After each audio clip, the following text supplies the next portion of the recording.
But yeah, other than that, man, I've just been doing a lot of my goals this month. I've been pretty happy. Happy with my progress so far. But I'll save that for next week.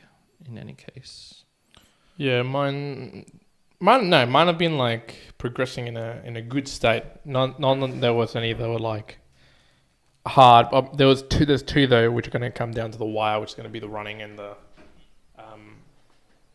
reading.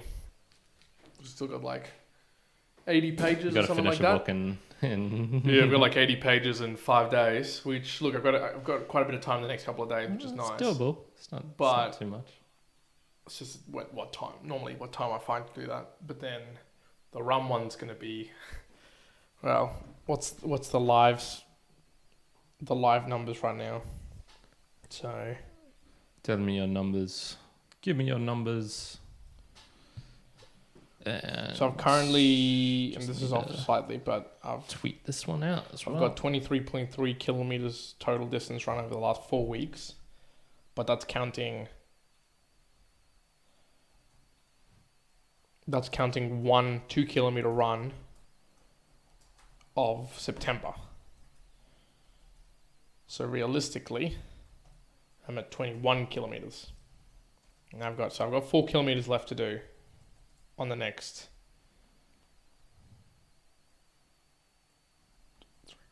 5 days. So I've got 4Ks to do in 5 days, which is like easy peasy lemon squeezy. But have you had that? But it's finding time for it. Have you heard that meme, which is people told me life would be easy peasy lemon squeezy. Instead, it's difficult lemon difficult. Yeah, I like that. But yeah, like tomorrow. So I'm like, tomorrow it's like super hot. I'm not going to go gym in the morning. I'll probably be at jazz. I'll probably have sex. I'll probably just get straight into work afterwards. I'm mowing like at lunchtime. Just get the place tidied up. And then I might find time to go in the afternoon to go more so to a gym session. And so maybe I'll do some running then, but then no reading's going to get done Thursday. And then Friday, would be the day where I would either do like a big bulk of reading or the running to get it done. Because Saturday, it's completely out. I'm going to go to the beach and chill out. Beach. Nice. Actually, nice. Sure. Sunday, we can do meanderings. Spelled it. Oh no, I did spell it right. I thought I spelled it as reach. Cool, got you tagged in it and tweet that out. Sweet. Ooh, 1 minute to spare. Nice. Probably should tell my brother as well.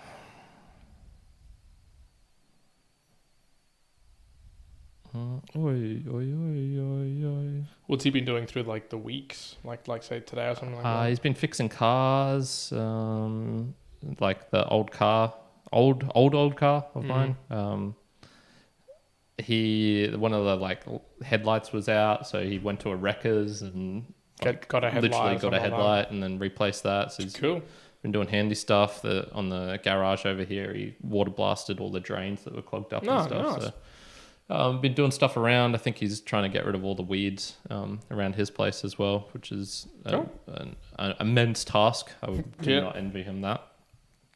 And yeah, general busybody stuff, I'd say. Also getting sick and puking his brains out.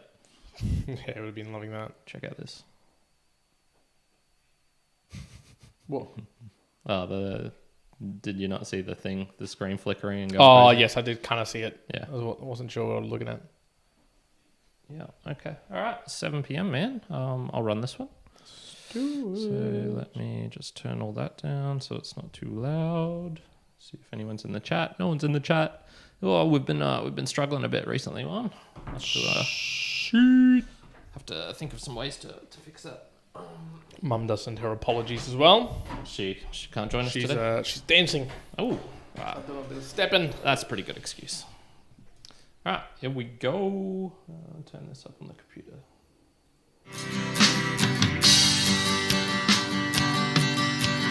We all can be mortals. Yes, indeed. We are just the mere mortals, and this is the Mere Mortals podcast. Welcome, everyone, to another episode of Musings. This is an episode where Juan and I go live. Juan's on the other side here. Here I am. There he is. That's his voice.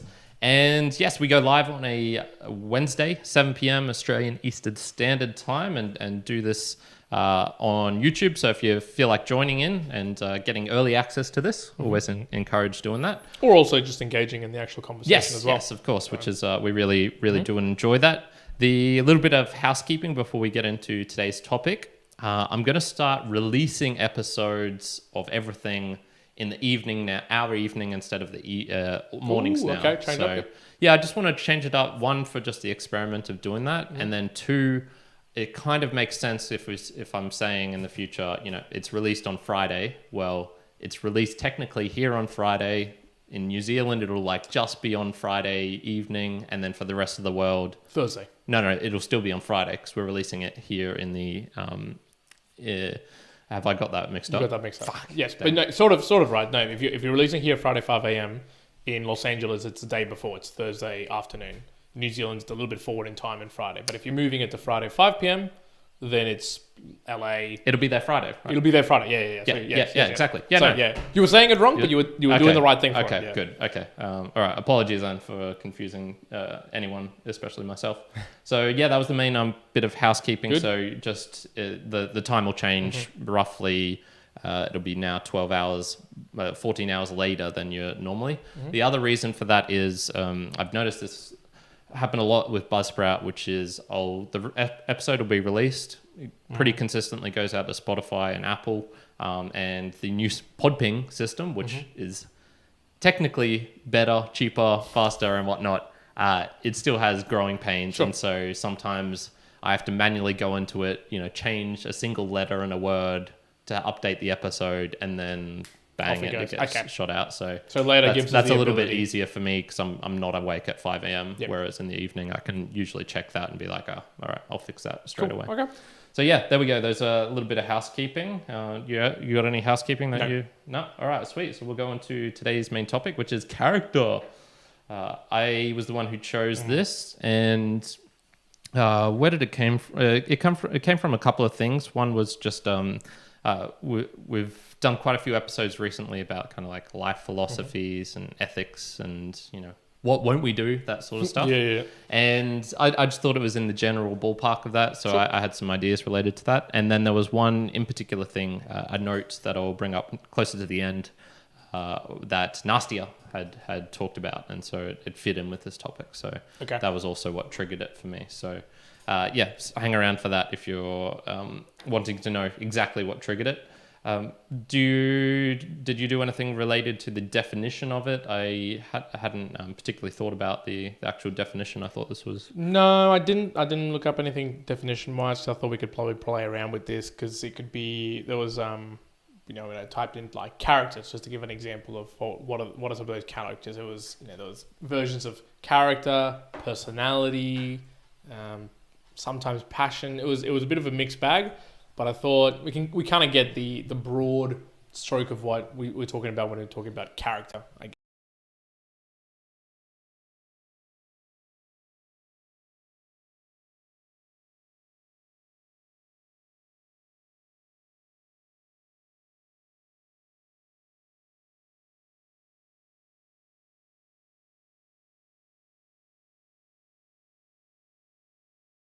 Definition and start us off with a little story. Yeah. So the story I wanted to talk about was that particular definition was talking about individuals, and I'll broaden it. So I think you can have an institution that has a particular characteristic. So the character of a company or something like that. Apple. What do you envision when you see Apple? You see sleek innovative lines, innovative, nice white, design. right? When you think of perhaps Microsoft, I guess you think. I think nerds. I think nerds, to be honest. I think Xbox, blue screens. Technically proficient, I guess. Like there's tech. That's what I think. Like exactly, right. Now, and the associated things what do you think about when you think of Optus? Right? What do you think of Optus, folks? Look, I've had bad experiences with them in the past, in particular trying to move from their network to another network. Yeah. Now, I think this is probably fair to say that all of them are dickheads like this and make it very hard for you to leave. So I I wouldn't particularly blame them for this. This is just a general industry thing, I imagine. But I agree. They're not my favorite of companies. Yeah, it's weird. It's weirdly, I guess, in telcos and maybe other companies, they're like, if they're good, you don't care. If they're mediocre, you kind of care. Yeah, if they're bad, you really care. Yeah, it's a shit industry. There's no positive. Yeah. But anyways, I'm going to use that first to talk about character because something happened and it's a bit of a story that I'll go into. But people might have heard this on the news, and if you hadn't, probably currently haven't heard this. No. Optus went through a bit of a cybersecurity issue. Once again, they got... Optus, yes. Someone came in, took a lot of data. Now, the CEO of Optus stepped up to the plate, right? So it probably showed some strong character. So we're talking here like maybe ethically, morally, in terms of, what she believed, or at least maybe the board or the people who were making sure that was happening. There was a strong view of... We care about the customers. Okay, that's good. And they did that. Good. They were the first to go up to, I believe, the government to be like, we will pay for people that have to change for some reason their ID because of these changes. We'll try to really be in the forefront, and we're trailing all the details. Now, yes, terrible that happened to Optus, and I hope it doesn't happen to all these random companies that just come out and say that it's all good. No, it's no good. But they showed a character both of the institution and of the individual where they were like, okay, we're very clear about what's important. We're telling, we're being super transparent. A lot of things you go, okay, that's characteristics that I care about in a particular company. Yeah, that's a good thing. And now we got Medibank, and by extension, AHM, who they own as a parent company. Well, AHM's like a subset of Medibank, right? Okay. And this happened, let's give you a timeline, 2 weeks ago or something like that, where the initial whispers came out of, it looks like maybe, possibly, kind of, we might have lost some records. Someone might have stolen it. A couple of days later, they went into a trade hold for a week, and they were like, we've got to investigate. It looks like maybe someone might be looking into our records, but nothing serious so far. Yeah. No cause for concern. No cause for concern. A couple of days later, looks like 100 records have been taken. Or 100 people have been affected. Okay. Not great, but not great, especially because it's medical stuff. So that's stuff that people care about quite a lot. And let's fast forward all the way to not yesterday, but the day before, so a couple of days ago. So this is a few weeks after the initial maybe something wrong, where they fully came out. They're like, every single record for HM and Medibank has been looks like to have been taken, including all your personal details. And all of your procedures, medical things that have happened that you've used to claim through those processes. Oh, wow. So that was now this is not Medicare, which is the government sort of sanctioned here body for Australia. Medibank is a private health provider. It's pretty big. But a lot of people use it. I don't know any other. And also it affects previous members of Medibank too. It's not even just so it's right, maybe I should care 'cause I did have that with Rio Tinto. Right. So it's just out of control. It's just all over the place. But in those two scenarios, the same thing happened. The same sort of information got taken. You could say one's got health data, the other one's perhaps got other sets of data that might be really important, not important, whatever it may be. But the reaction from one, like Optus, the CEO was upfront, taking the whole pain against the... proactive. And, proactive, but also facing up to the music of this was the issue. Okay, cool. The other one, the other CEO basically wasn't around, and they were actually writing articles about him being where the hell is this dude? We haven't even heard of this guy talk about anything about this issue. And it was until a couple of days ago that I got an email myself that said, hey, this is what's happening. We're going to try and, obviously if you get your ID stolen or taken away, yes, we're providing all these things. But just a simple difference of showing the character of perhaps being transparent or acting in a certain way made all the difference. But they're both providing the same thing. So in terms of a response to this incident, they're providing the same thing to their clients, which is basically support for all these ID and for getting hacked, et cetera, et cetera. But just because that small shift in the character, it almost makes one scene good in the media and in people's eyes, and the other one you're kind of this is terrible. So yeah. Well, this character, it's an important thing. This is, I guess, going on to the reputation side of things as well, which is it's. Well, I think character could then influence the reputation. That's very exactly. I would almost argue that reputation is just the outward expression of inward character. If I had to say things, so if you're let's similar situation, but let's just say it's a person who really enjoys sex, like, and maybe even like a kink, which is perhaps beyond the normal scope of what is, I guess, the normality. And I can definitely see it where, if you're maybe open about it, or maybe not open about it, but like if you take control of it, like if you behave ethically while still doing this thing, whereas if you kind of use it as an excuse, or if it comes out and then you're trying to hush it away or things like that, I think you can if you can have like something which is maybe not viewed as normal or whatnot, but if you have like a strong character around ethical things related to it, your reputation won't get screwed over as bad. I think that's possible. I was going to describe it as like character is what you carry, reputation is what you leave behind as you move along. So it's like you always have that character you're like in the moment, that's when the character's displayed, but reputation is sort of like the leftovers that comes about from it. And it's probably a lagging indicator as well. So your reputation will not necessarily reflect what inwardly is going on for you, because I think people can change, and so if you've done something wrong, your reputation can be down in the dirt, but you could be forming a better character for yourself. I think that's possible, and that's what kind of like the whole justice system is built around. Like you go inside this place, we put you away, and we kind of hope that you come out better. Now it doesn't seem like to really work that way, and when you think about it, it's pretty messed up. Like you're just putting yourself. Putting people with other like even worse people tends to have a worsening effect on them. So that's just a little side note there. That's a whole nother topic for sure. All right, so the thing that I wanted to kind of kick off with was just my broad view of this. So I view this as a topic where there actually is little personal choice. I don't think that the average person, if you take them and you look at their character, I would say that there's little in that person where you could say, list their 10 best characteristics. I would be surprised if even one of them was one that they had worked on.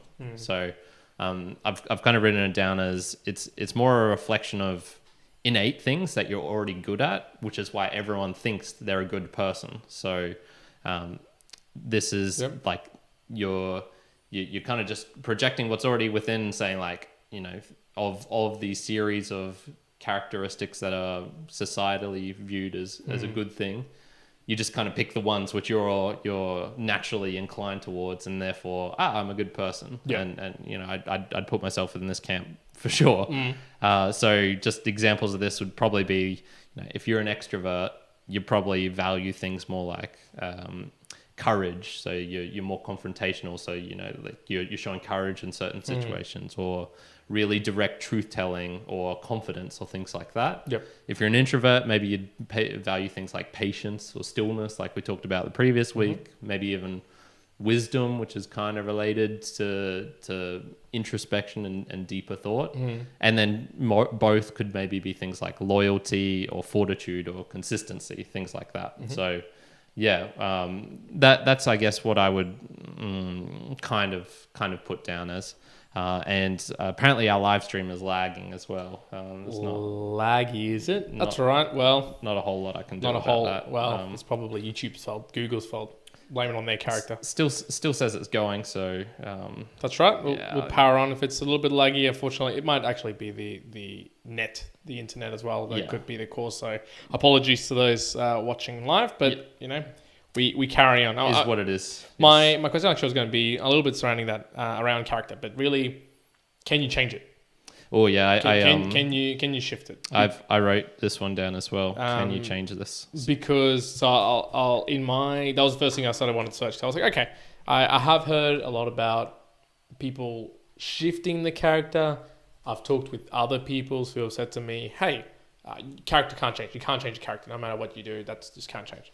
And from a slight perusal of what seemed to be like articles and papers, there was some like headlines which basically said, yes, you can change the character. It has been shown to be done by even people who are quite old, But it is difficult. It needs like concerted effort to change your character. So do I believe that you can change your character? Absolutely. I think you can. However, and I think this coming to the topic that you were talking about, that right at the beginning of life, like those crucial first, 7, 8, 10 years of childhood, I think you develop both just inert, genetically passed down types of characteristics, plus your characteristics that you have from essentially those early years that you learn, that you just keep for a very long time. And beyond that, yes, you can shift it, but holy hell, it's like a very difficult thing to actually shift from characteristics. So I almost think that, if you see the characteristic of someone that's quite young, it's quite likely they're probably going to grow up with that. And in turn, you're probably never going to see it really go away. So if you have someone who is really, and we'll probably get into this in examples and the like of ourselves, but, characteristic where someone's like, oh, they're, a liar always, like they can see like, well, that characteristic's probably going to be one of those, if it's a deep characteristic thing,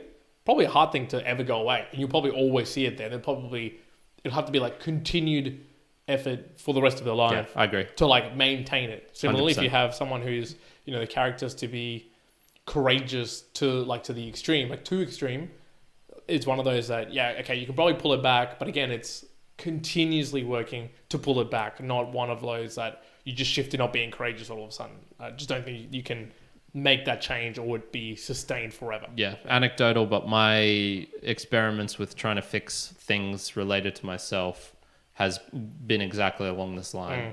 Through sustained effort, you can fix it, and I would argue you could maybe take it from, let's just chuck some numbers to it. If you're sitting at 20% and 100% is the maximum possible for you, and your 100% is maybe even some other people's 30%. So you've got to kind of like limit my extroversion limit, my ability to party, for example, is definitely 30% of yours. Yep. Yet I can bump it up. I can get it up to probably close to 100% in certain circumstances, with maybe certain substances, with like additional help and changing the environment and the setting and whatnot. But I would argue you can only maybe like put it up by 10-15% as a fix for the rest of your life, and then it's always going to drop down. It's always going to want to like regress to the mean. Yes, it's always want to regress back to the like what it feels is like the normal levels. Like so you have to fight it. Yeah. Well, so there was that. So there was a conversation about how can you change it, but the other one that I saw this line or a sentence about it, and I went, oh, I like this. I like this. I want to just kind of like either riff on it or talk about it, where it's, if you're going to change your character, or if character is going to get changed, it's normally not going to be because things are going good or it's a good character that you want to change. I don't really see, I've never heard from anybody that you're going to be talking about, be like, hey, I've got a characteristic that I'm humble, or I'm honest, or I'm whatever, courageous, brave. And you'll go, I want to change that. I want to be less. I want to be, malintended in the way that I communicate. I want to be an absolute coward. No, you don't see that. And I also think that the shift from good to the bad like that is one that just naturally, like in what we were talking about, it's going to be so hard to move the dial on it, to move yourself to that point. So you figure it's hard to be evil. Well, I think you can have certain characteristics and still be evil. I would separate that, but it's the characteristics of, like, say, bravery. If you're brave, it's like that's your character from a normal self. Like, the effort that you would have to take to move it to another point is obviously, it's great if you wanted to move it away, but it's almost the need for a human to go from the goodness of that characteristic to a separate one. If you have too much of one, and people will by and large say, oh, I wish I was more brave. Oh, I wish I was X. And you naturally have too much of that, it'll be hard to kind of dial it down. Well, I'll say, so it makes it to this context, I would say if the societal norms is that bravery is viewed as a high quality, as a good quality, and you possess that as a characteristic, it's going to be hard for you to move away from that social norm that you already have that. Like, both the wanting of a human to want that is like questionable, but also Like I don't see that. Like I've never seen that or heard that really be a case. And you probably just would regress really quickly and be like, well, why would I move away from wanting to be brave? This is kind of weird. If you were too much, okay, I can understand it. But I'm just talking about, it's a good characteristic. You've got a good, why would I change it? So I go, okay, well, that's not my path to changing characteristics. That doesn't seem like the right path. So the other one that I ended up finding was, the particular sentence was about the change generally is inspired by either physical or mental changes. And that's so physical could be like a concussion. So that there's actually like you get concussed, something happens to you physically where, perhaps you go through like a near-death experience or something, that might have an effect where it changes your characteristics. So it's that or mentally. So I'm talking like depression. It could be, a really traumatic event in your life, maybe someone's death. Mm-hmm. Maybe you've acted in a terrible way and it's caused you mental anguish. So anyways, what I bottled it down to, I was like, oh, you know what? I think the only way to change your character is through darkness. As in, the only real way you're probably going to change character in a way that probably can be a little bit more than just like you just wanting to change yourself and be a little bit more permanent, I guess I would say, would have to be some sort of darkness in the sense of you're physically having something happen to you where you're like mentally changing either chemically or the way that you're interacting, so your characteristics change. You've heard of stories where someone will smack their head and their characteristics will be like angry, but all of a sudden they're kind and good for the world. So that, but obviously it happened through a bad thing. Or again, some sort of anguish, some sort of rock bottom here, something terrible is happening in your life where they're almost like there's no room to move. Now you have to just do something and you have to move yourself to a better characteristic. Perhaps you've lied so much in your life that, you've lost your house, lost all your family, you can't get another job, something like that. And so you reach such a point of, okay, I have to change it now. Like there's no, unless I'm going to end up completely, in jail or dead. Okay, I've got to do something. So then in those situations, well, one, it's like you have to do something. So potentially change is going to be the overwhelming thing to do. And it might be a more fixed change than if it was the opposite. If it was like, if it was just good and we're talking about how great being a character of whatever it may be and you want to change it to something else, that just seems infinitely more harder to do than the other way around. Yeah, I'd sort of view it as the trigger. So if you watched a lady get run over in front of you and you could have ran out and saved her, but you lack the bravery to do that, that is probably more of an impetus than watching a guy go out and save a lady in front of you from getting run over. So instead of you going, man, I wish, you froze, but he managed to save her. And so, good outcome overall. Yep. I don't think that will be much of a trigger compared to, she gets hurt or something and you go, man, I could have saved her, that sort of thing. So I think fair. Yeah, the trigger can kind of start in darkness, but the actual process of building character,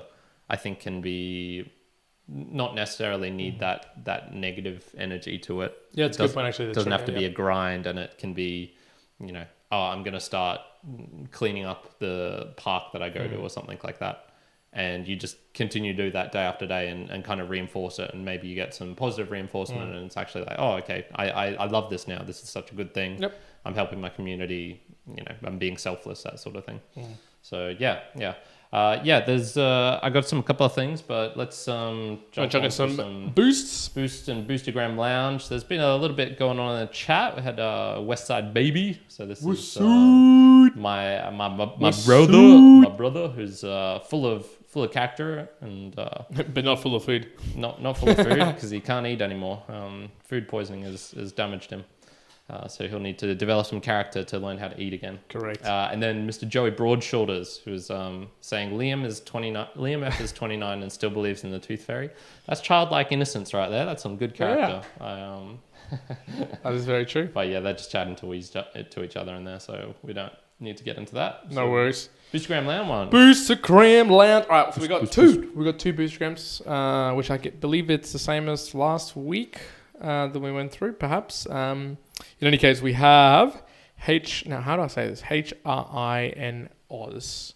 HRIN Oz? HRIN Oz. Anyways, he says, so Australian, Maggies have excellent memories. 333 sats. Now, is this true? Fountain. Do you know if that's correct? I have heard this. Well, I haven't heard I haven't seen any specific documented evidence around that. However, I've heard from people telling stories of, hey, if you feed a Maggie and you like look after it, then it will not attack you in the next seasons to come, and they apparently do that. So it'll become your what like do you call it? The daemon, the thing on your shoulder, like that thing that's kind of linked to you, like Daemon. If you've heard of those before. No, I haven't. Okay, there's quite a few books where it's kind of it's almost like your spirit animal. It's another way of saying spirit animal or something like that. I was like, Daemon? Okay, cool. But there you go. Yeah. So, look, they probably do have excellent memories. They obviously have excellent memories of trying to get me wherever the hell I am. Magpie shirt at the moment. Yeah. Felt cute, might swoop. Nice. So, fuck you, Maggies. That's what I still say. And the other, but thank you very much for that. That was 333 sats sent using Fountain. And the other one from Dave Jones. He's a weekly boost for the Mere Mortal Nation. 12112 sats sent using Cron. Once again, Dave, really do appreciate that weekly boost. Dave. Absolutely. Dave might be, if he keeps up with that, and Peter still is missing MIA, missing in action. He is missing. Have you seen him being MIA in a few other places as well? Yeah, he hasn't responded to me in Discord. I haven't particularly noticed him boostagramming other shows. So, yeah, he could be MIA. Okay. I'll do another check-in sometime. Hope the man's all right. Yeah. In any case, that's just two might be just accumulating some sats for himself. He's been very generous. So that's true. Maybe needs to hodl a little bit to absolutely replenish them. And just a total side note thing, I appeared on Getting Off Zero was Kieran's new podcast. Okay. It was actually. Did you enjoy it? Yeah, it was a lot of fun, man. It was a lot of fun. It was it's one of those ones where I kind of like repeat a bunch of stories which I've said over this podcast a bunch of times. So it's actually kind of a good, it was a useful kind of, here's why I care about Bitcoin all in one concentrated effort. So cool. It's a nice amalgamation of your like ideas and various meanderings in one go. Kieran's really fun to chat to as well. Cool. I'll definitely have to get him back on again. Kieran D. Nolan. Kieran D. Nolan is the other one. So I'll put share that. I'll share that when it comes out, whenever it comes out. Coolies. All right, let's get back into the topic of character. So here is one that I wanted to bring up. We both believe kind of in the concept of playing long-term games with long-term people. And this is something we've talked about from Naval Ravikant previously. I can't remember which episode we first brought that up. It was ages ago. A long time ago. What characteristics do you look for in a long-term person? So this is pertinent to me because with my kind of recent investigations into NFTs and things like that, look, a lot of them are the same. There's not that much variation between the metadata between them, the kind of chains that people are on. Which do you do it on Ethereum or Polygon or Cardano or Solana or wherever. And so in my kind of investigations, I've been focusing more on the people rather than the actual thing itself. And I haven't really been buying. I've just been looking, and I've got a whole big Discord full of all these different things. And I've just been trying to figure out, okay, what is it in the characteristic of a long-term person playing long-term games? So do you have any thoughts that come to mind? Yeah, I was trying to pick a few characteristics, and I was like, can I pull that together? But I thought of the perfect grouping, I guess, and I'll try and explore it myself as I talk through this. But Tim Ferriss's NFT that he's going to release. I'm going to take that as an example where he's called out. It's 100% of the initial mint profit's going to go to basically a non-for-profit. And this doesn't have to be just related to NFTs. No, but I'm using that as a show of why is it that I would be looking to invest into this thing. So, no Discord, no incentive to make any money out of it, nothing like that. Basically, it's just going to be it seems like a cool image that Tim's putting together, 8,500 NFTs. And look, if they do well, if they don't do well, who knows? That's not really the intent. And they're kind of going, okay, well, what's the characteristics, at least, that I could think of Tim that makes me go, yeah, I can trust that person. I'm trusting that this person is going to create something that's going to be good. Obviously, I support him, so there's obviously that included in there. But I go, a few things is, one, he, at least I can tell from both his past and what he's like, hard worker. Like I do look towards people to be hard workers. So, that's why, weirdly enough, although there's a lot of other characteristics that then drop some of these people out. So I'll call a weird one that you'd be like, what? So Grant Cardone. So I think he works hard. So I think that characteristic's like something that draws me to some people like that. Yeah. Now he's got other characteristics that then pull me away, right? So that's like that's a one thing. But then in Tim Ferriss, I see that. In Gary Vee, I see that. I see it in people like, David Goggins. Again, he's got other things that I'm like, okay, pass it away. But these people, whether it's products or ideas and things, when I see them, I'm like, okay, cool. One, that hardworking capability at least tells me that whatever thing is put out in front, whether it's to purchase or it's an idea, there's either a lot of hard work that's gone behind it, or if it's, just a product or something that's being done. I was listening to a podcast today where they were talking about like this popcorn group, basically this mom and dad who created it's called like Kentucky Popcorn, I believe it was, in the US in 2001. And for 8 years they basically just sold popcorn at stands they met in Mexico, moved to Florida, then they went to Minnesota where it's like batshit cold, and they were just selling like popcorn out in the open, super cold. They started kind of getting into the NFL space. Anyways, they didn't pay themselves any money from that. They were just working separately until 8 years later, I think they said. And it was like $500, and most of it was just going back into the company. And then they kept working for another 10 or so years to kind of just build it up. And like, basically, as they were telling the story, it was just ridiculously hard at every step, just every single step. Eventually, they sold out that company to, can't remember the other company, bought it for $250 million. So like, wow, amazing, awesome. But it's like, holy shit. If you didn't have characteristics of hard work in you to do that, there is no chance that was happening. Like zero chance. That was, so hard work for me, I think is a clear one for any project, person, anything like that. And now hard work doesn't have to mean busy all the time. Hard work is like working hard when it needs to be worked hard. So I think that's a differentiator. So yeah, I think that you got to like find that characteristic in the detail of, someone says like, oh, I work really hard. But then if it's, I'm just busy.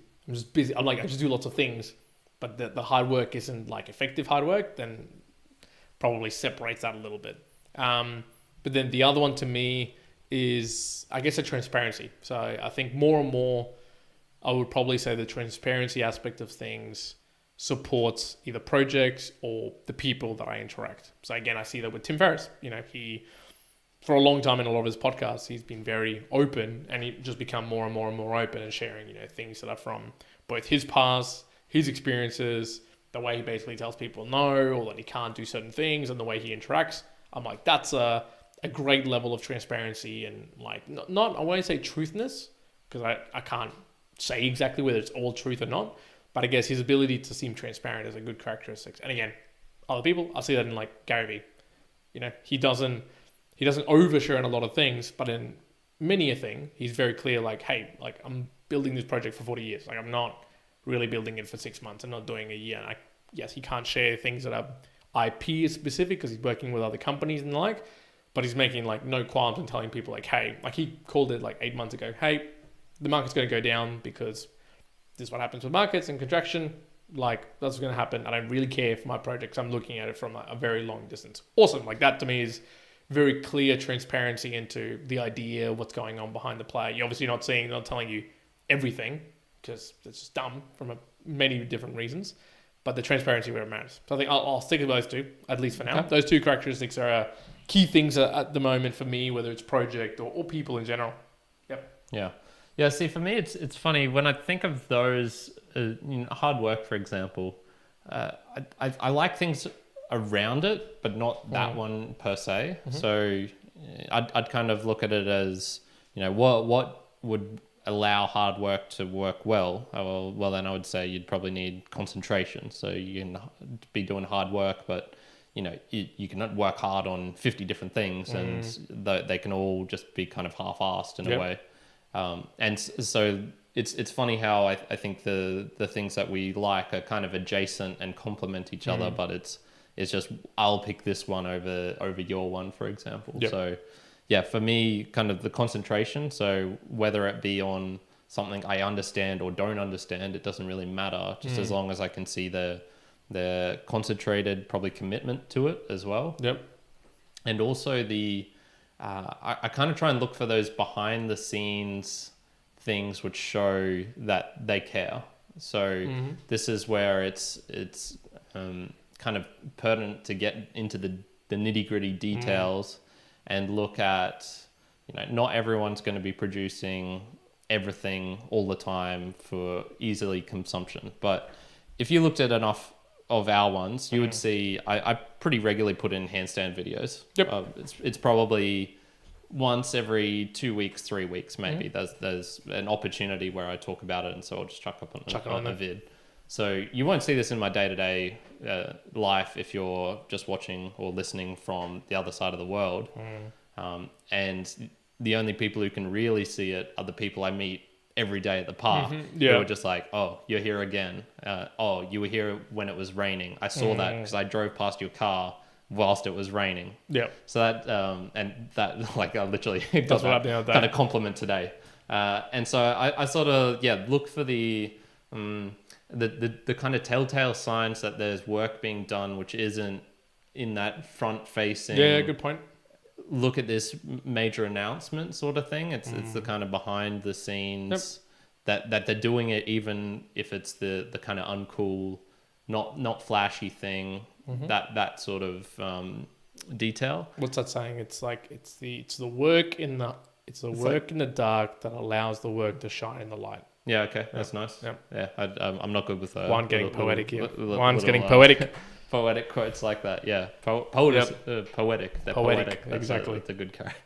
And then probably also, kind of relating to transparency, but it's more kind of humility is maybe a way to put it. I wouldn't exactly say Gary V comes across as humble, but I think he does a good job of highlighting his mistakes when he screws up, and I kind of can trust people more, and think they're worthy of playing long-term games with if they go, oh yeah, we screwed up on this, or I screwed up on this thing, or it'd be forthcoming, sort of like Optus when you were saying when they could have technically. If you're looking at the laws of what do you have to do if there's a data breach, what legally do you have to do to protect your customers, they could probably find 8 different things that say, no, we don't need to make an announcement. Oh, absolutely. Yet. Yep. We don't need to do this yet until this has been done. That's kind of gray. It would be damaging to our company to unnecessarily state things which may be truths, may not be truths. And so that erring on the side of knowing, probably erring on the side of being like, I'll take a bit more damage to short term. It's like long-term games with long-term people. Well, obviously they're going to think of long-term. So them showing they're thinking long-term by almost damaging their reputation now for what they can get in the future. What the reputation in the future would be. So something along those are the kind of things that I look for in general. Yeah. Do they echo, and I don't know if you did this check as well in your research, but did you go through and be like, okay, what are my characteristics, I guess, that you're like quite happy with? What are the characteristics within yourself that you're like, yeah, okay, cool, these are probably like my top characteristics, if I had to like call them out, and then equivalently I haven't written it down, but I could think of. I know myself relatively and well. And then equivalently, what are the examples of one that you'd say like, okay, that characteristic is one of those where we turned at the beginning. It's one of those that you have to just keep on working at it day in, day out to try to just make sure that it's either contained because it's positive or negative or whatever it may be. Yeah.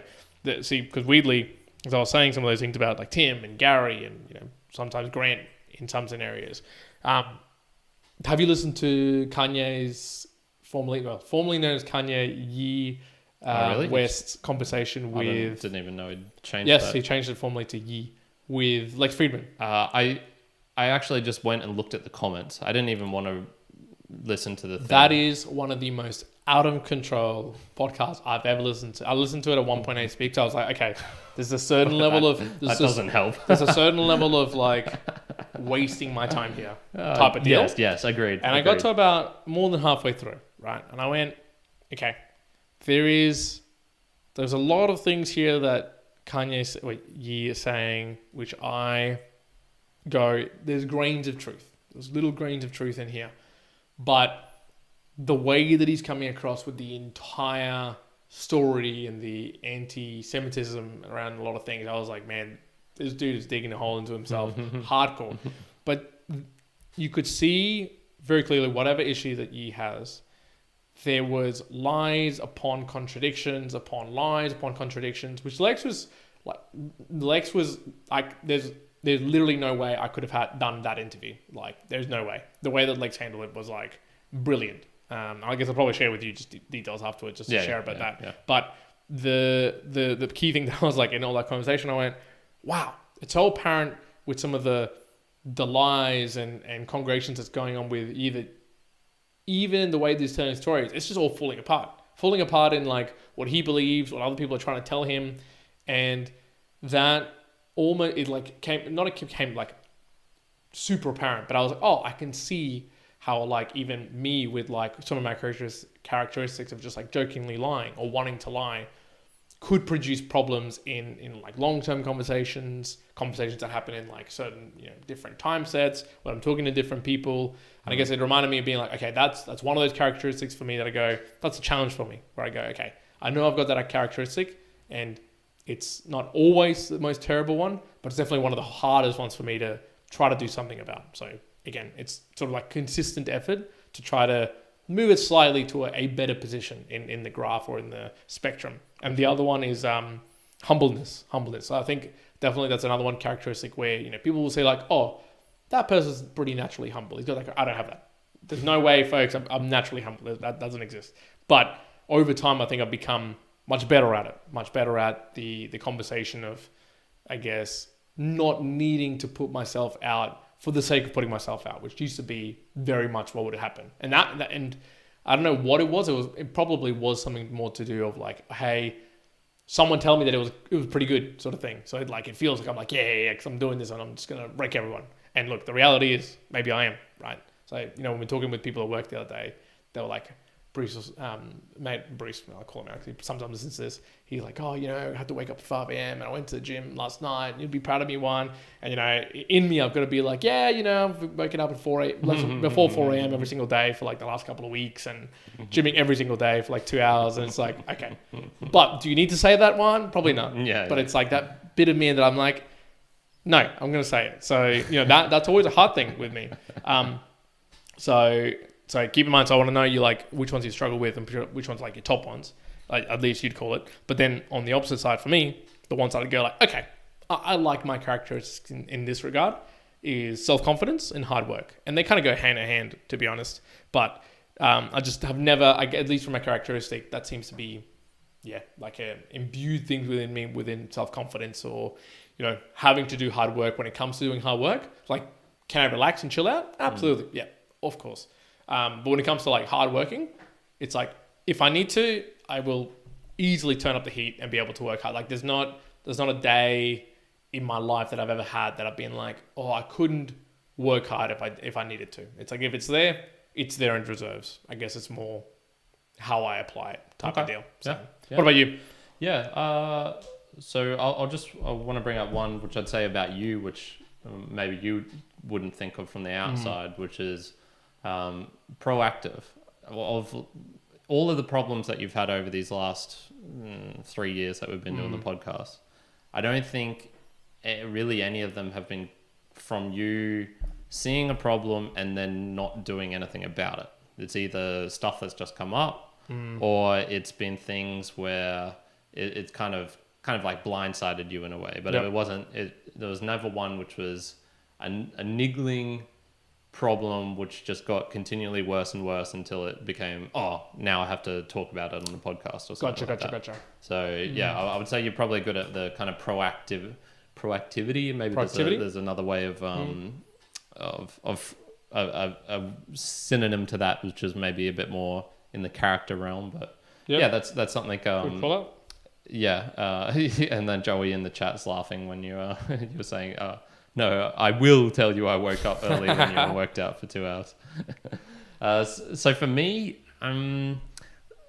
One I'd probably say, which might not be readily apparent, which is gratitude. I think I struggle with that. A lot of times I think I will take for granted people and things, and it can slip out where I'll say something which is like if I'm in a bad mood, or just like in a meh mood, I can say things which can be harsh, kind of without really meaning to, and the kind of like I think like underlying, unnecessarily harsh, I guess. Yeah, and I think the underlying thing to that is kind of like lacking a little bit of gratitude for this person, for their company, for whatever, you know. There was a reason I asked Adam Curry on the podcast, do you put in place any measures to make sure that when you're doing value for value, that you don't take it for granted? And I think that's something, and I asked him that because I can see that in myself. I think that's something where it's easy for me to take things for granted and kind of lack that gratitude.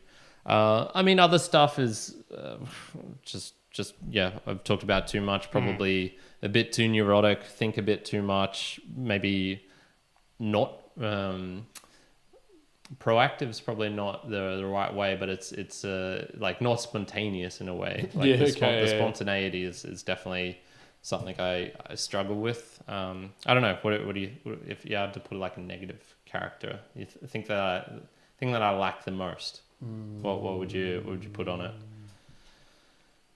Yeah, well, I wouldn't say the negative, because I guess depends on which lens you look at it. Because I was going to say like, what's the opposite of aggressive? But then you can say that that's a positive in being calm and being serene and being still. Like, so I guess it does have cowardly. Some opposites. Not cowardly. Passive. I guess. Yeah, I guess passive is probably the one where you'd probably say it. What are the characteristics then that you'd say, okay, yep, this is what I know, at least within myself, that it helps me dominate the things I do, or empowers the things I do. I don't talk about it much, but I think my discipline levels are probably off the chart. Yeah.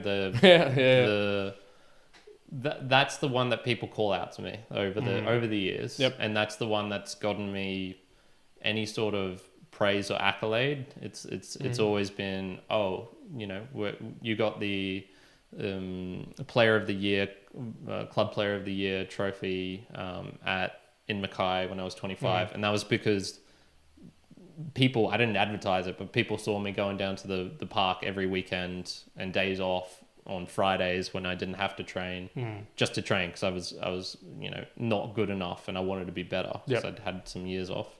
Like I was saying, people notice when I'm at the park every single day. So that's probably the number one that I'd give to myself. But even then, it's like, it's weird because discipline for me, when I think of it in my mind, it's something more like it's a hard thing you have to do. It's kind of adding in that motivation aspect of even when it's rainy and super, whatever, you still do it.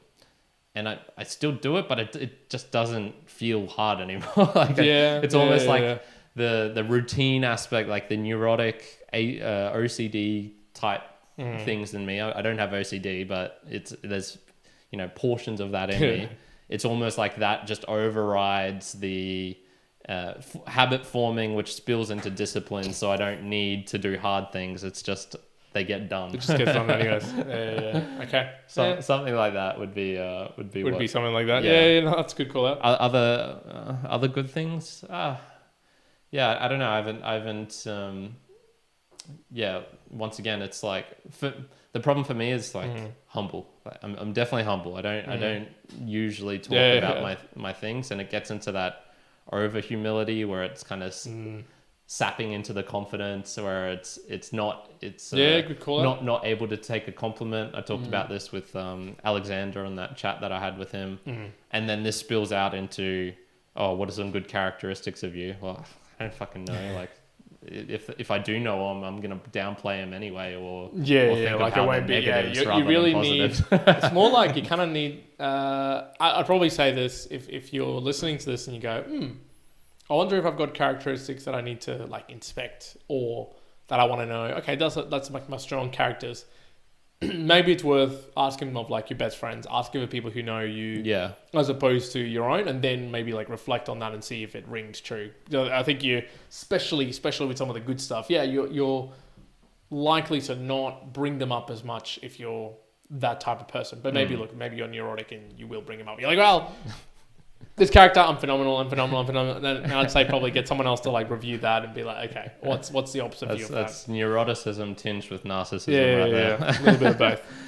Yeah, cool. All right, so did I have any other? Okay, someone with a strong character. So we've talked about just character in general.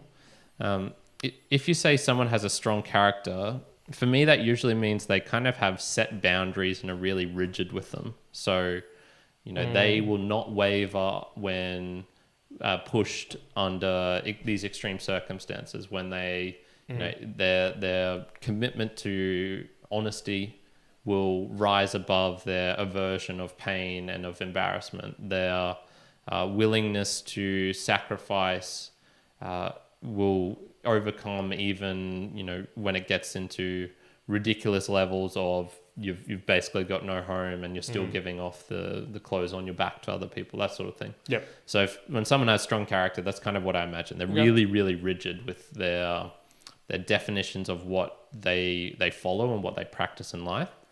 And do you think that you have enough rigidity in you that people will say of you one day or even today that you have strong character?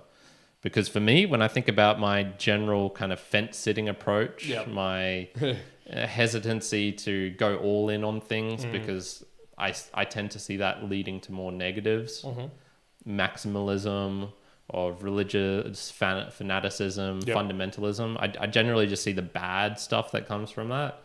And so I would be very surprised if anyone ever says of me, oh yeah, Karen has a really strong character. Yeah. Yeah, I would say that it would be hard for me to see that anyone would say that of me apart from something to do with fitness. Something to do with fitness, I could imagine there'd be something to do with character or discipline in the terms of just training, length, whatever. Something like that, maybe. But in other areas of my life, probably work, everyday life, other hobbies, whatever, I've probably pulled back from being so set in my ways or so set in a specific direction to be not full fence sitting, I guess, as you do, but at least having more open views, more broad views, being okay with just kind of juggling the different ideas, not really landing on one and taking one ball and leaving the 7 on the ground. It's like, I'll keep juggling the balls and just feel my way and see the understanding. But I guess when it comes to fitness, that's probably the only place where it's like, okay, I've cemented my ways in terms of, there is no changes of like, yes, I'm going to be working out in some way, shape or form. It's probably going to look sweaty. It's probably going to look messy. And I'm going to just be enjoying it and trying to be just like, whatever, crazy at it in my own particular way. So maybe that's the only thing. That's the only thing where I'd say. But because when I see like strong character, I'm imagining more, someone is getting bullied in front of you and you do nothing, but maybe this other guy steps in and intervenes and gets beat up himself for it. And you could say, wow, the outcome didn't go great for him, but he's got strong character. His sticking up for the kind of defenseless or the weak in this situation was a very admirable sort of thing to do. And so I see it more as not even linked to the kind of physicality of things. It's when people take an action. All right, how about weak character? Do you think anyone will ever say of you, you've got a weak character? Because I can imagine people saying it for me. Like I mentioned, I didn't want to listen to any of the Lex podcast with Kanye, mostly because I just don't care about Kanye. Whatever. Am I dead naming him now? Dead naming him now. And it was funny seeing the comments just across different platforms. I'd never really. What's funny is I didn't see any comments. I didn't even read a single comment. Okay, well, if you go onto Twitter, it's very different compared to than it is on YouTube, and I'm sure it's different on. I don't know if there's an Instagram post or anything like that. And one thing about Lex is he's sort of chameleon-like in many ways, and then he'll adapt to the person that he's with, and it sounded like he, some people were saying he wasn't pushing back hard enough on Kanye. What? There's just offhand what the general kind of sentiment that I was getting.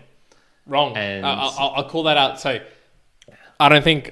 First of all, I don't think anyone's ever going to say I've got a weak character. I don't think that'll be said. So I'll say that. I don't think that they could say it's probably just like normal character. Yeah. They'd say sort of strong character or something. Wouldn't put it on either. Normal, but I wouldn't say weak. Yeah. But anyways, I'll call that out. So I think one of the characteristics I'll say of long-term games.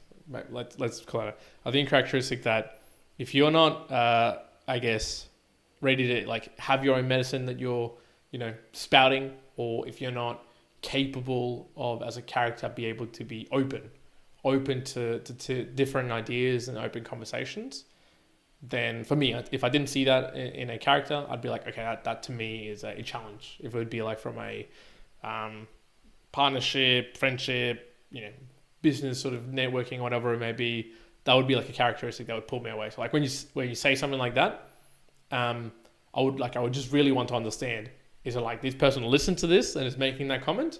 Because then cool, again, then there's a conversation. But like if they didn't, those are the sort of people that I'm like, nah, I'm not. It's one of those, like it's akin to like someone taking something we say on a podcast for 30 seconds and being like, look at this person say, again, without the context, with like the intent to be, just alarming or something like that. I go, okay, nah, this is not the sort of character I probably want to interact with. Yeah, gotcha. Yeah, I could see someone saying it about me. That chameleon-like aspect is something that I exhibit, and so I wouldn't be surprised if someone someday threw that at my way, and I'd maybe go, yeah. Okay, in that situation, it could be in general fence sitting way. Yeah, exactly. Maybe. There we go. All right. So the last point that I wanted to bring up was related to Nastia, and so I was reading this book over here. Let me reach across the table. It's called Great Stories by Chekhov. Great Stories by Chekhov. Now, by Anton Chekhov. Oh, Russian.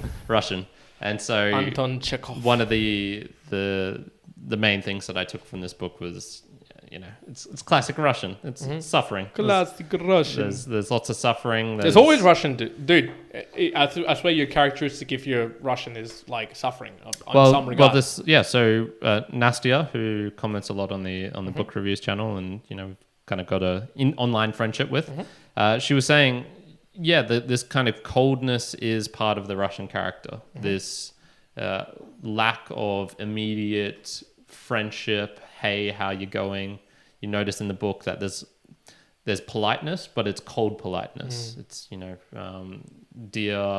Semev, blah blah blah, Semeyovich, or esteemed, blah blah blah blah blah, and it's never, hey, how you going, mate? What's that general kind of offhand. I don't really care how you're going, but I still say it. It's just a way to be friendly. It's just a way to open the conversation. Yes, correct. And so she was saying how she was thinking of like now she lives in Dubai. That doesn't really fit in with the Dubai character, the Middle Eastern characteristics. Now, I don't really know enough about the Middle East to be able to say exactly what their characters are like. So, but she was saying it didn't fit in, and she was trying to change it a bit. And I was going, good luck. Hard. Yeah, good luck. Good luck. I wish you all the success, but it's that kind of thing. It's going to be really hard to change. Yeah, really hard to change. Absolutely.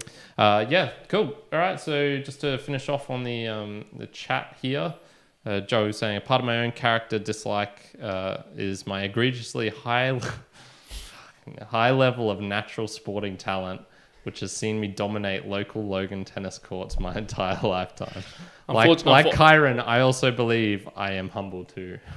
Unfortunately for our good sir, Joseph, almost 30, he isn't the Spotcher King. His confidence. He's not the Spotcher King, unfortunately, still. So for those who don't know, you can go look it up as in Japan, Spotcher, which is a little like challenge. Well, it's not little, it's pretty big. Huge. It's a huge place. Imagine an arcade mixed with a bowling alley, mixed with a all sports arena and a like baseball space. Anyways, I'd be joking. All things games. That's all you have to know. All things games. Exactly. So yeah. Anyways, Joe, I'm going to beat you at tennis. Yeah, that's all I said. I mean, that's not very. Joey has very good characteristics of ridiculous self-confidence, overconfidence. Yes. You could maybe even say. We might share that story maybe in the future. Remind me to tell you about Japan as well. It's probably not worth saying on the podcast, but good. There we go. Coolly. All right, thanks everyone for joining in to the Mere Mortals podcast. What do you think of our character? If you've tuned in long enough, we would actually be interested in any feedback, good or bad. If someone's listened for the last 3 years and can be like, I feel like they'd know us. There's probably you're gonna know our characters in the same way that I was talking about Tim Ferriss, right? I've listened to Tim Ferriss for years, right? Years and years and years, and I feel like I've got a good judgment on his character by the way of that. And you'd Similarly, be able to input things which he would maybe not get from friends and family, because that kind of closeness tinges things. Yes, it's hard to be that direct or to maybe see those insights from close. So yeah, we would be interested in hearing about these. Yeah, send me a Boostagram if you want to call me out, or if you think the character that I missed, or you're like, Juan, actually, God damn it, that's not the character. You should be thinking about this. What if it's just everyone and they're just saying you lack discipline? You have weak character. Then I need to see proof. You need to attach to that Boostagram. 3 a.m. You need to attach proof of what is your example then of discipline. I'd like to see the comparison. I'm currently beating Jocko. Jocko doesn't even have it on me at the moment. So what's going on? Jocko, weak character. Weak. Yeah, I've always thought it. Would never say it to his face. No, but you can think it. So the best way to do that is via Boostagram. So this is going to any of the cool podcasting apps like Fountain, Podverse, Customatic, Breeze. Breeze is a good one. And a reason to go there is I put up chapter art. Usually it's not super detailed for these ones. Usually it's kind of the little additional notes that we've taken. But on the meanderings, it's definitely a lot more detailed. I include links for stuff that we talk about. So the Lex podcast will be linked, things like that. So with all those additional benefits in these cooler new apps, you also get the ability to support us. So there's the value for value model that we follow. How much value did you get from this listening in for roughly an hour-ish now, hour and a bit? And you can support us in many, many different ways. You can share it with a friend. Like I said, you can let us know some insights about ourselves that we might not know. And you can do it monetarily by sending in a Boostagram. We read that out on every Musings episode. So once a week, these live ones, and we thank you directly and give shout outs for people who are helping support the running costs of the podcast and whatnot. It has been a little bit low of late. It has been. The sad poppy obviously didn't work from last week. I know, I got to double up. And look, I'm going to say at the moment, looking at a macro perspective, yes, I see that most governments are raising their interest rates. What's the main thing that governments do for raising interest rates? They want to reduce the amount of spending money. Spending. That's basically it. So if it's a case that you're out there and you're like, we're usually sending you 1,000 sats for a boost for the message, and you're like, well, I don't have that, so I'm not going to send it. Look, send 10, send 20. Send obviously. If it might not be directly what you think the value is, but if that's all you have, but you still want to send us a message, send it through. That's probably still better right now than nothing coming in at all. I'm going to say something fucked up. So in the gulags, people would still send value to their other friends by giving them their last little morsel of bread, their last, sip of soup, that extra little thing that they've been hiding away. There's people, they had good character. Yeah. So if you've got good character and you're in the gulags, I still expect you to send in a couple of sats our way. Damn. There you go, folks. You poor, starving people, you send us your money our way. Send me your last sats. Send me your last sats before you pass away. And I will appreciate it. I swear, I'm working on you will be grateful. I'm working on my gratefulness. Exactly. So you will, especially if you say, Karen, these are my last. This is literally my last. I traded in some bread for 13 sats. I could have bribed the guard to get away, but I decided to send these sats to you, and I will say thank you. I appreciate it. Thank you very much. Try to do it next week too. God damn. Tell a friend. Shit. All right, folks, that's it. And with that, whether you're living in the gulag or not, or wherever you are in the world, it's probably better than the gulag. I hope you've enjoyed the conversation today. Musings, Juan out. Karen out. Good. Cam J is coming in right at the end. Who? Cam J. Cam J. I haven't seen that name before. And they says, are you guys vegan? Well, no. No. The short answer is no. I've tried going vegan for... A month? It was a month, Yep. yeah. And vegetarian for another month. I've done vegetarian more than that. That one's not too hard. I do that kind of... sometimes I'll do it for like a week just cause. I've eaten vegan sometimes, but generally I eat quite a bit of meat. So. Yeah, it's not high on my. I'm not anti-vegan. Let me call it out. I'm not like. I saw a post actually today on Instagram where someone was like, "Today's free feed a burger to a vegan day" or something like that, like something to that effect. And I was like, if you want to be vegan, cool. There's probably going to be difficulties in your protein intake and the like, but if you get that sorted out, fucking whatever. Good on you. Awesome. Mine's actually related to consciousness. That's kind of my large overriding reason why I wouldn't like the health stuff. I haven't tried it long enough for it to be detrimental to my health. Yep. So it's possible that I could just be a person who could just eat vegan and I'd be fine. Yep. It's worked with most other things in my life. I don't need coffee. I don't need energy, stuff like that to get me up and going and whatnot. It's the weighting of animals versus humans. And I think there's a fucking huge gap. And so I value, a human suffering and pain a lot more than I do an animal's. Yeah, so it's that's kind of probably the main reason why I haven't really looked at veganism as a overarching life ethical thing. Yeah. But if you want us to chat more about that, Cam, send us through a Boostagram and we can do that. Yeah. Or we might actually chat about it in another podcast. Yeah, well, yeah, for sure. I'm going to be in the Discord like usual for probably half an hour after this. So if you're free and the stream is not lagging, hopefully I'm going to have to go back and recheck and see how bad it was. See how it came out. But yeah, join me in there. Other than that, I hope you enjoyed the episode, people, and peace out. We'll see you next week for another live episode. Ciao.